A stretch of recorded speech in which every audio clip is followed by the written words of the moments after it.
আনন্দকান্ত ভগবান কি।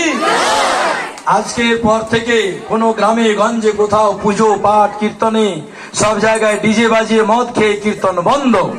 আজ থেকে হরিনামে এই আনন্দ কি কম হচ্ছে? তাহলে তাহলে আজ থেকে এই কোনো অনুষ্ঠানে আপনারা যাবেন না যেখানে মদ খেয়ে ডিজে বাজিয়ে নাচ হবে। হ্যাঁ, সব জায়গায় হরিনামে আমরা নাচবো। কেন? হরিনামে নাচলে আমরা বৈকুণ্ঠে যাবো, আর ওই ডিজে বাজিয়ে মদ খেয়ে নাচলে সব নরকে যাবে। আনন্দকান্ত ভগবান কি, কৃষ্ণচন্দ্র ভগবান কি, দামোদর লাল ভগবান কি, বলো ভগনাগ্রাম কি, বলো ভাগবত মহাপুরাণ কি, সপ্তাহ মহাযজ্ঞ কি, বলো নবদ্বীপ ধাম কি, বলো নদিয়া বিহারি গৌর হরি কি, বলো সীতারাম গৌরানা ঠাকুর কি, বলো নিত্যানন্দ প্রভু কি, গদাধর पंडित की, शिवास पंडित की, सुरधनी गंगा की, बल वृंदा